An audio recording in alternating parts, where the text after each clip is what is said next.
The string quartet stuttered mid-note when he hit the aisle. Guests stood, silverware chimed, and the priest's voice clipped off. He cut through flowers and confetti like weather ruins a picnic. He reached the altar as the vows began. The bride turned, veiled trembling. He grabbed her forearms, hauled her from the groom, smearing satin with street grime. Gasps rose like birds. Someone shouted security. The groom lunged, polished shoe flashing, trying to kick the intruder away as if he were a stray dog who'd wandered into a ballroom. The homeless man didn't flinch. He kept his body between her and the groom, breath hard, eyes fixed. "Don't say yes," he said, "not to him. You don't know what he is." The groom, Grant, in a tuxedo made for magazine covers, snarled. "He's insane." He glanced at the cameras, then at the shocked parents. "Sweetheart, step back. He's dangerous. I'll handle this." The bride looked between them, confusion cracking into fear. She remembered a winter afternoon, a paper cup, a thank you from a stranger. Then it was gone. Ushers closed in. The priest lifted a hand without authority. The quartet faltered back into silence. The homeless man held on, palms leaving dark smears on cloth as proof of interruption. "Look at me," he told her, voice raw. "You helped me once. You were kind. I didn't come to hurt you. Came because he already hurt me on. He will hurt you." Grant's kick grazed his thigh. Chairs toppled. The bride wrenched free, but not toward Grant. She stepped behind the intruder, heart racing, veil snagging on his sleeve like an answer. Sirens rose beyond the hedges. "Kay," the homeless man said, breathing hard. "I'll explain everything, but we move now." The story rewound to where it began. Brendan used to sign checks without pausing to breathe. His company made logistics clean. Trucks moved like clock hands and warehouses learned to think at night. Grant arrived as a consultant with an easy laugh and a hunger he dressed as ambition. Learned Brendan's passwords by helping, then offered to optimize accounts with a smile. The first theft came disguised as a merger. The second wore a tax strategy with a reassuring spreadsheet. Brendan slept through both, a man trusting a friend who always arrived early. When the audits finally bit, cash had already walked. The board believed Grant's version reluctant genius, saving a sinking ship, while Brendan was painted as erratic and sentimental. Banks called in the afternoon and lawyers at midnight. A year later, the company bore a new name. Grant's smile sat on magazine covers, and Brendan's apartment belonged to someone else. He kept a duffel of photographs and one suit that didn't look like begging for yesterday. The rest went to storage until storage stopped being paid and memory turned into options. He tried to sue. The filings went quiet. The fees didn't. Grant's lawyers drowned him in paper until the only thing left afloat was anger. Anger cooled into purpose on a winter morning when Brendan saw a glossy announcement.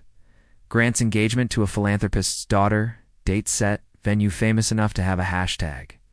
He studied the article like a blueprint. If Grant needed a new fortune, he would marry one. If someone had to say something, it would be the man he'd already emptied. Brendan began following footprints through public filings, event schedules, and careless social posts. He learned the venue, the caterer, the dress designer, and the entrance his old enemy planned for love. He first saw her outside a clinic on Lexington, wind pushing paper like boats. She stopped, not to stare, but to ask if he'd eaten. She wore a clean wool coat and a quiet calm. He expected a token, $1, a nod, but. She handed him a hot sandwich and waited while he unwrapped it. They talked about simple things, the cold, scorched coffee, subway heat that smells like pennies. She never asked why he was there. She asked if he was warm enough. When she left, she pressed a card into his palm with a first name Mevanand, a charity line. "They helped me once. Did you ever want a shower voucher? Call," she said. Brendan didn't call. Pride is a furnace that burns clothes before it warms skin. But he kept the card, and when the announcement flashed weeks later, the name fell into place. Eva was the bride. Grant had chosen someone gentle, someone who would believe a man who cried on cue and promised to pour himself into her causes. Brendan watched Ava's photos appear in society pages without angles invented by publicists. Her laughter looked unproduced. She bent at ribbon cuttings to speak with kids without counting photographers. He told himself that saving her was strategy, nothing else. Pull the victim from the con, and the con collapses. Let the con proceed and Grant buys immunity with vows and rings. Still, he remembered the sandwich and the way she met his eyes, refusing to look down on anyone. That memory steadied him when nights stretched long. He added her kindness to his file as a fact, not a fantasy. Facts held. Fantasies got men hurt. He had learned that lesson under expensive lights that didn't warm anything. He tracked Grant without money by using what didn't cost. Public records, vendor tags, open event calendars, photographers bragging about who they'd shoot next Saturday. He spent afternoons at the library's computers and evenings near venues, taking notes from catering trucks. Logos are confessions, florists tell time, musicians post their load in like a parade. Once he caught Grant outside a jeweler, laughing with a man who managed fortunes. They shook hands like traders and patted pockets like magicians. Brendan memorized the cadence as motive. He mapped addresses on a free map app until the city turned into lines he could navigate by feel. Some nights he slept 2 stops away just to be close when dawn set tables. Ava's name appeared on charity boards and hospital newsletters. Brendan circled each sighting, building a timeline of sincerity. Grant showed up only where lenses lived and microphones multiplied. Brendan tested the security at churches and halls, not to break in, but to understand the choreography, where a man could stand without being noticed until standing mattered. He rehearsed the moment in alleys, how he'd speak fast but calm. How he'd show a photo of Grant smiling beside the merger that had bled Brendan's accounts dry. He didn't plan to touch her, he planned to speak, then leave it to daylight and doubt. But plans are theories. Rooms have their own weather, and people bring storms. On a Tuesday, he watched Eva exit a rehearsal, laughing with bridesmaids. Grant's jaw tightened when a florist asked about payment. Brendan marked that tension like a crack in glass. By the week of the wedding, the route glittered with certainty. If Brendan failed, Grant would own another life. If Brendan succeeded, the kick through a tuxedo would be the least of it. He arrived at the estate hours early, blending with staff rolling chairs and carrying vases. A volunteer jacket from another event made him invisible enough to breathe. He checked exits, counted steps from the altar to the side corridor, and timed the walk from the caterer's tent to the chapel doors. He needed seconds, not luck. From a hedge he watched guests pour in, gold and linen, and practiced joy. Eva appeared on the terrace, touching centerpieces with the tenderness of someone who means every thank you. Grant worked the crowd with a grin that never reached his eyes. He shook hands like transactions and hugged like endorsements. When a cousin asked about taxes, he changed the subject. Brendan pulled a photo from his pocket of Grant beside the banker, who washed the merger. He imagined holding it up like a mirror, letting everyone see what smiling bought. At noon, a storm rolled through and left the air clean. Brendan stepped from shade, tested the chapel door, and felt the latch give just enough for later. Inside, the string quartet tuned. Ushers practiced with programs held like shields. Brendan noted where he could stand unseen for a heartbeat that would matter to everything afterward. He ate a protein bar saved from a church pantry and made a deal with himself. No shouting, no threats, only facts that even denial would have trouble dragging. When the organ swelled and guests rose, he stepped into the aisle. The aisle answered with a tension he didn't want. He kept moving, counting, breath steady as math. By the time he reached the altar, the future had already split in 2 directions. He chose the one with ruined satin and a kick he wouldn't dodge. Then he grabbed her. They barreled through a side door while voices collided behind them. Brendan kept his body between Eva and anything that moved, one hand on the knob, the other steadying her step. 2 minutes, he said. That's all I need. She nodded once, breath short, veil snagged on his sleeve again like the day wanted them tied together by accident. He showed her the photo of Grant with the banker, then the article about the merger, then the board minutes that shifted blame. He spoke fast, facts stacked like crates. Ava's eyes sharpened. Why should I believe you? Her voice wasn't cruel, just awake. He told her his old address, the company name, the date the locks changed on everything he was. He didn't mention sleeping under scaffolds or the mornings he pressed the charity card she'd given him and didn't call. He mentioned the accountant who vanished and the assistant who cried. Footsteps pounded the corridor. Grant's voice slid around the corner, practiced concern sharpened by rage. Eva, he's dangerous. Security's coming. Step away from him. He'll say anything. Brendan handed her a second photo. Granted another woman's fundraiser last year. his hand exactly where a camera couldn't see. "He's a pattern," Brendan said. Eva looked at the door, then back at Brendan. Her eyes didn't soften, they focused. "If you're lying, you're a monster. Yes. If you're telling the truth, I need help now." He said, "I'm telling the truth." She took a breath, then another. "Then we walk out that service exit and make him tell on himself," she said. "He's proud."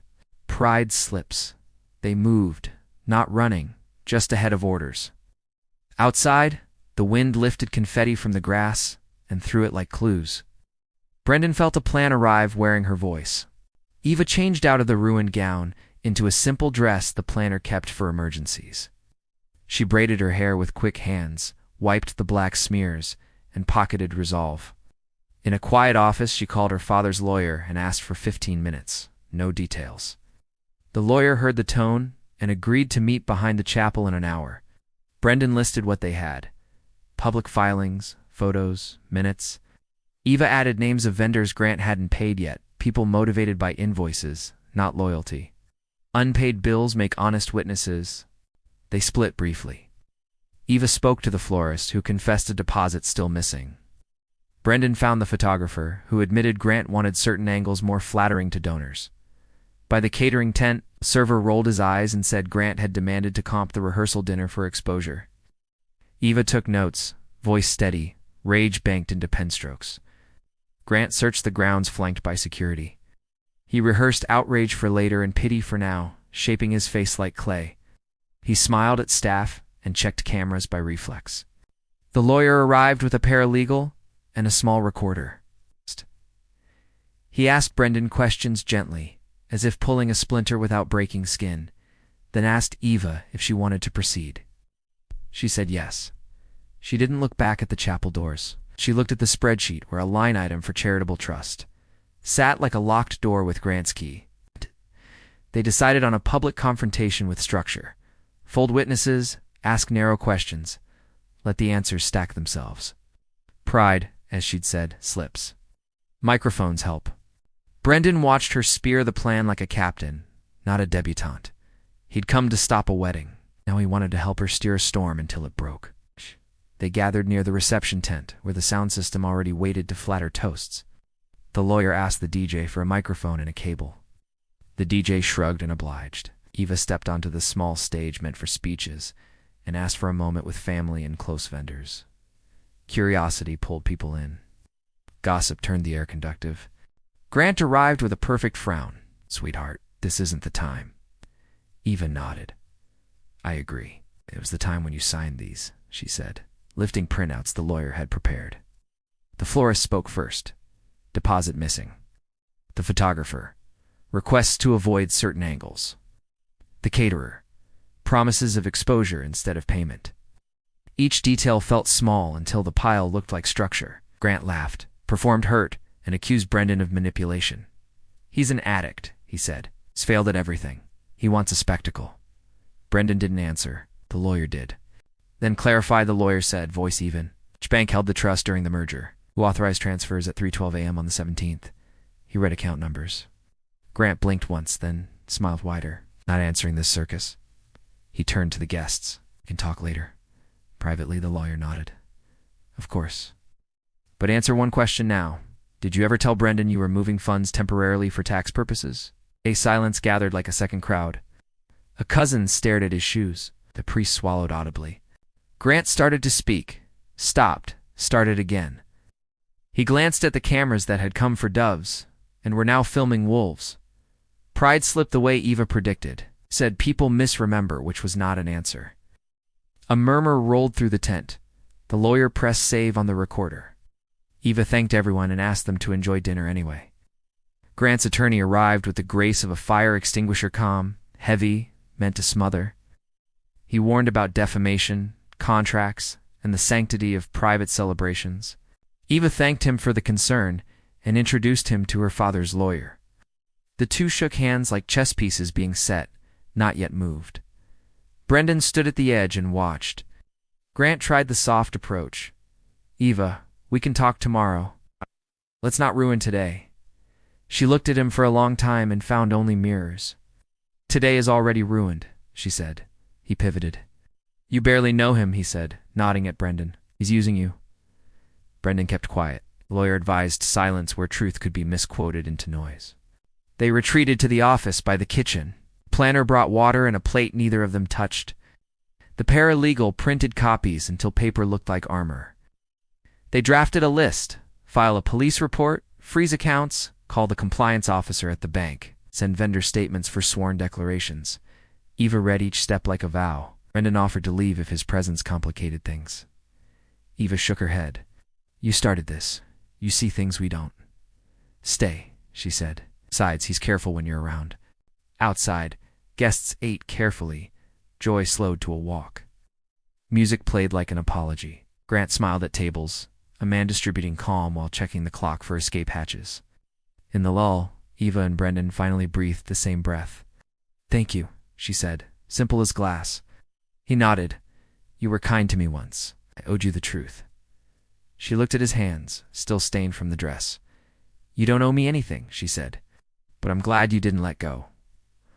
The words steadied both of them. By dusk, the wedding had learned to breathe again, smaller, humbler. The cake was cut without speeches. The band played old songs that didn't make promises they couldn't keep. Avo's parents listened to the lawyers and to their daughter. Fear and relief traded seats in their eyes. They agreed to pause the marriage license and to press questions hard. Grant left with his attorney under a sky that refused to celebrate. Cameras followed at a polite distance, catching a smile too bright for the hour. Pride kept slipping. In the office, Eva signed a police report and authorized the bank to freeze suspect lines. The paralegal scanned everything and sent copies to places paper usually goes to be ignored. Brendan expected to be dismissed once signatures dried. Instead, the lawyer asked him to walk through timelines again, slower, as if adjusting a microscope until a cell wall came into focus.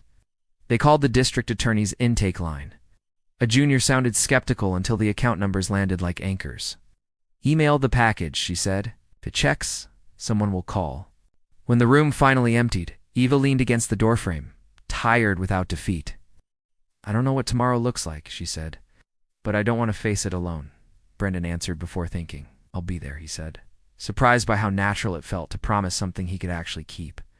Promises had cost him everything once. She smiled, small and real. Good. Then we sleep. Tomorrow we make this official. Outside, lanterns flickered, and the wind finally sat down. He left by the service road, the ruined gown folded in a box for evidence.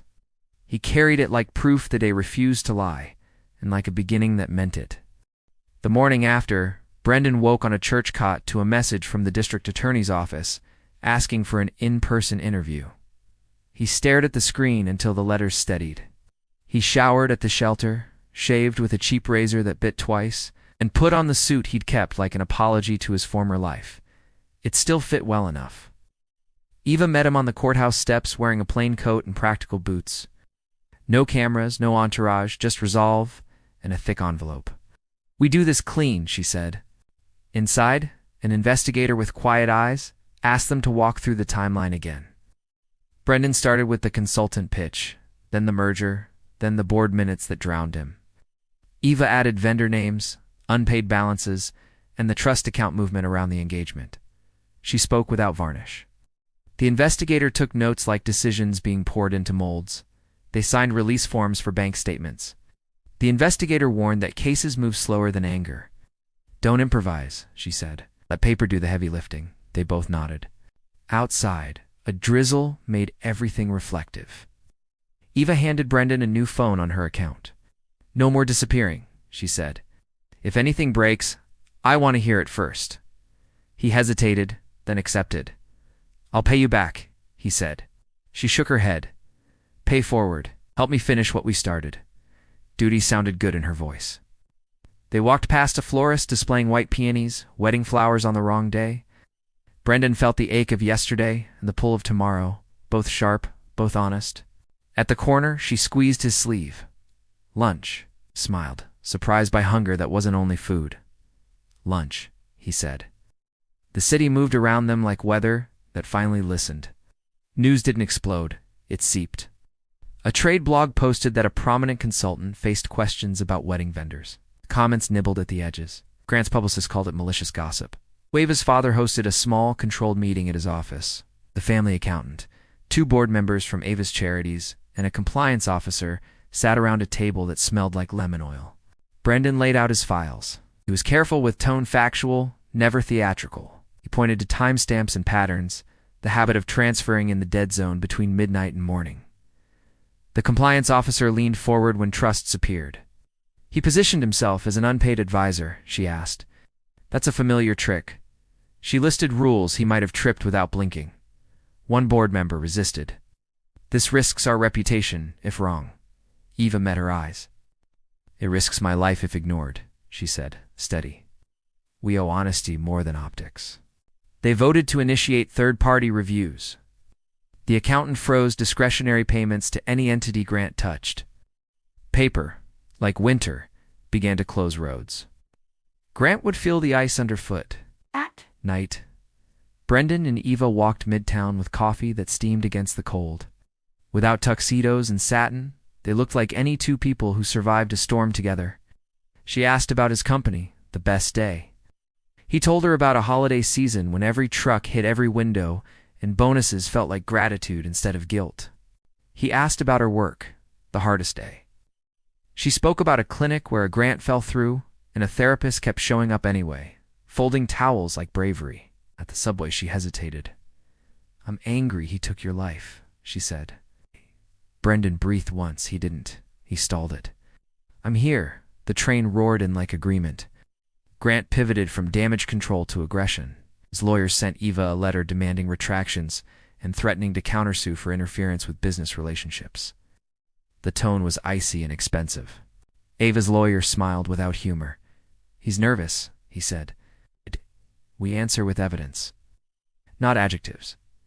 They drafted a response attaching vendor statements and preliminary bank confirmations under subpoena. Meanwhile, tabloids ran with a photo of Brendan dragging Eva from the altar, dirty handprints like exclamation points. The headline called him a deranged crasher. Comment sections did what they do. Brendan felt the sting but didn't flinch. Noise, he said, sorting documents by date. Eva texted him a photo of the scarf she wore at the clinic that first winter. The investigator called. A junior prosecutor wanted clearer chains between accounts. Brendan and Eva spent hours reconstructing the maze from merger to trust, from trust to shell, from shell to invoice. They found one wire labeled Interim Donor Liaison Services to a company that didn't exist last year. Eva laughed once, tired. He invoices his own vacuum, she said. Cute. The prosecutor's tone sharpened. This gets us probable cause, she said. Not guilt. Keep collecting. And stay predictable. He'll look for pressure points. They promised boring habits and quick calls. That night, Brendan slept at a small hotel Eva booked under her assistant's name. She insisted, he resisted. Practicality 1. The bed felt indecently soft. Responsibility kept him from sinking. He woke to a message from an old driver. He owes me 2 months from consulting days. I'll talk. The past was learning to testify. Pride was learning to sit. Brendan forwarded the message to the team and brewed coffee in a machine that sounded like hope. Outside, the city yawned. Inside, a plan stretched and asked for shoes. Grant tried charm again at a charity luncheon, arriving early, sleeves rolled, shaking hands like votes. Eva went to, uninvited, wearing black and a smile that didn't play. Brendan stayed near the exit with the driver who'd texted, a barrel-chested man with forearms like rope. He bragged he could refinance a conscience, the driver said. Thought it was cute. On stage, Grant accepted a plaque and spoke about transparency, a word he polished until it became a mirror. Eva stepped to the microphone when applause crested. One question, she said. Which bank handled the interim liaison payment? She asked, naming the shell. Silence pulled chairs closer. Grant smiled. Happy to answer after, he said. Let's celebrate good work now. After never came. He left through a kitchen, ducking cameras. Brendan and the driver caught him by the loading dock. Grant sneered. You too again. The driver folded his arms. Pay us what you owe, the driver said. Grant's smile thinned. Send an invoice, the driver laughed. Did twice. It bounced like your integrity. Brendan filmed without speaking. Later, Eva posted the clip with a plain caption. Answer the question. It traveled farther than tabloids. People love a calm voice asking for the thing a liar won't give. Within a day, the bank's PR department responded publicly about strengthening safeguards. The subtext was clear. Somebody tugged a thread. Grant's name wasn't in the tweet, his shadow was. He called Eva at midnight, voice syrup over gravel. "We can fix this, meet me. No lawyers." She put him on speaker, said, "Everything from now on is with witnesses." He hung up. Brendan stared at the ceiling and felt the old adrenaline of crisis without the old loneliness. Two phones glowed in the dark like guardrails. The subpoenas landed. A clerk with a tired ponytail filed them. A courier with dry hands carried them. A banker with better lawyers than patience received them and called compliance. Count statements arrived, redacted but legible enough. There it was. Money moving like a shell game, looping through two names that shared an address with a P.O. box. The prosecutor assembled a timeline clean enough to breathe on. "We're close," she said. But he'll run PR interference. Expect a sympathy story." It aired that night on a soft chair, Grant told a talk show host. He'd grown up poor and battled vultures who hated his success. He spoke about loving Eva for her heart and about a jealous ex-employee. Eva didn't take the bait. She posted documents with context, no adjectives, and a photo of the florist's paid invoice stamped today. "We pay people," she wrote. "Start there." At dinner, Brendan watched her read comments while eating soup slowly. "You don't have to fight every reply," he said. She smiled. "I'm not. I'm gardening." Pulling weeds, they walked afterward. No destination. He told her about nights he dreamed in logistics pallets moving without human hands and woke sad until he remembered. Now his work had faces. She told him about the first time she used her voice at a board table, how silence treated her like wallpaper, and how she learned to ask one precise question. At her building, she paused. "If we get him charged, I still don't know how you start again," she said. He exhaled. "Me neither. But I know where not to start." She nodded with him. He nodded back. The city hummed below their feet. Above them, windows lit and darkened like people agreeing to rest for once. Grant countered with a private investigator who tailed Brendan sloppily and spooked the shelter staff. Brendan reported it to the prosecutor, then to Eva, who emailed 2 lines. "Document. Don't engage." They moved appointments to public places with cameras. The driver met them at a diner that smelled like butter and road. He handed over copy invoices and a text thread. Former assistant materialized, voice shaking, asking for anonymity. She had emails where Grant directed her to clean metadata on board packets. He thought hiding edits made them smarter, she said. The prosecutor smiled, small and fierce. "This is gravy," she said. "We already had potatoes." She warned them again about patience. Trials are ovens, not microwaves. Ava's father softened toward Brendan in practical shades. He offered a suit from his own tailor, no speech attached. Brendan accepted the jacket and paid for alterations with saved bills.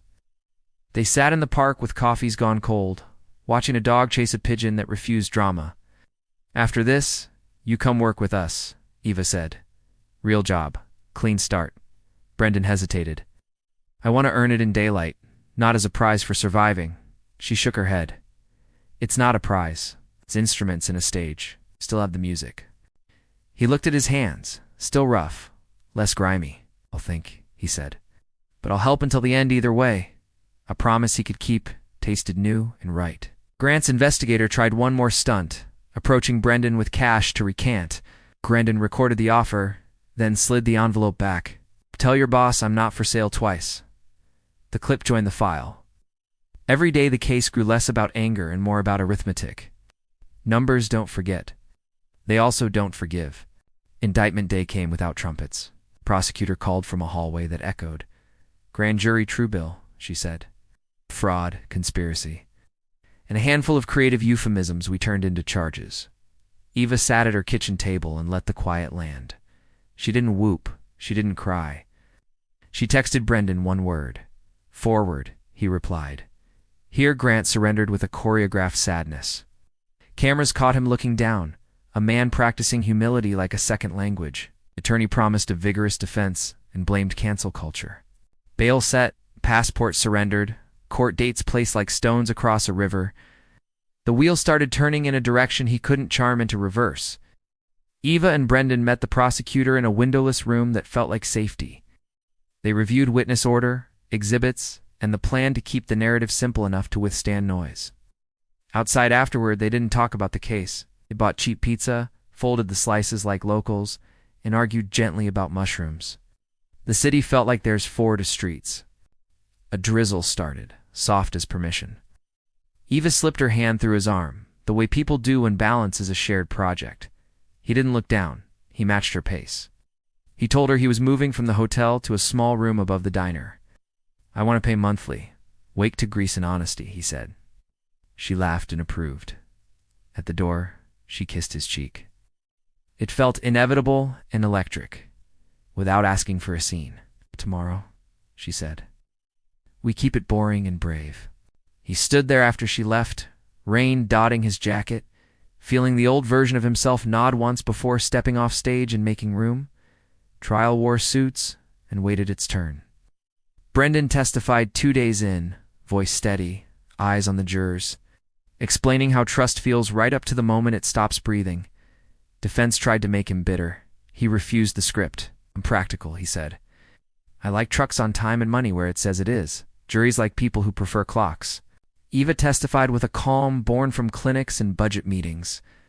She described the wedding day without melodrama and the invoices without adjectives. The judge let the documents do the shouting. The driver, the assistant, the florist, the photographer, they stacked truth like bricks, not fireworks. The pie bribe clip rolled. The room watched without blinking. Grant took the stand against counsel's advice. Pride again. He over-explained and undercut himself, misremembering dates that paper remembered with cruel clarity. The prosecutor let silence finish her questions. On cross, his lawyer tried character assassination. It landed like theater auditioning for a role the jury had already cast differently. Brendan kept his face neutral and his hands quiet. Closing arguments were simple. Patterns, motive, opportunity. Rescue, prevention, consequence. Eva squeezed her father's hand. Brendan stared at the knot in his tie like a focal point. The jury didn't take long. Guilty on the main counts. Grant's mouth opened, then shut. Cameras blinked. Somewhere outside, a taxi laid on its horn-like punctuation. Sentencing scheduled. Restitution to be calculated. The prosecutor exhaled and looked 10 years younger for 5 full seconds. Eva pressed her forehead to Brendan's shoulder and let the room blur. They walked out into thin sunlight. Reporters shouted for quotes. Eva said, "We believed facts." Brendan said nothing. Some victories don't need narration. They need sleep and breakfast. Restitution hearings turned numbers into maps. The court appointed a receiver to unwind shells and fill buckets until empty accounts remembered fullness. Checks would not appear like magic. They would arrive like rain. Ava's father stood again in his office, this time relaxed enough to lean. "You saved my daughter," he said. Brendan shook his head. "She saved herself." I yelled, "That's all." "Then yell for us," the father said, smiling. "Come build logistics that move people, not packages." He described a foundation operations role with clear budgets and stubborn goals. Brendan asked for a week. He wanted the yes to be clean, not the relief you blurt when storms stop. The father respected that, slid over a job description. At the diner, Brendan called the shelter director and asked what they needed. "Laundry service vouchers," she said. "Boring and expensive." He grinned. "My favorite combination." He and Eva drafted a program on napkins, pickup schedules, discrete bags, prepaid codes, volunteer drivers. He called it Thread, then crossed it out. Clean slate made them both smile. The first pilot ran within a month, a van route stitched to shelter timelines. A man picked up his suit and said he felt like a person again. Brendan pretended dust. Evenings he and Eva cooked in her small kitchen, learning each other's shortcuts, how she salted, how he stacked plates. Normal became a practice, not a prize behind glass. One night she asked, "When do you stop looking over your shoulder?" He said, "When looking forward shows me more." She nodded. "That's now." They let the stove hum. In the window, the city glowed without promising anything. They didn't need promises. They had a calendar with boxes they could actually fill. They visited the chapel where everything broke and began. The planner hugged them, the quartet waved, and the priest asked if they were there to finish a sentence. Eva smiled. Not yet, she said. We're here to thank the place for being honest.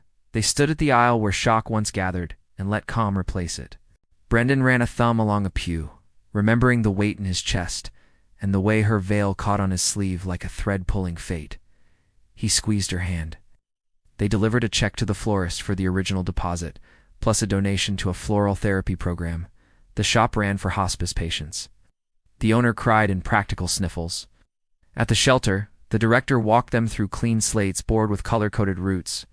We need another van by winter, she said, and a driver who doesn't mind early mornings. Brendan raised his hand. I know a guy, he said, then texted the old driver, who answered with a thumbs up and 3 alarm clock emojis. Schedules felt like love letters. Eva spoke at a clinic about choosing witnesses when your voice shakes. She mentioned a friend who likes trucks on time and money, where it says it is.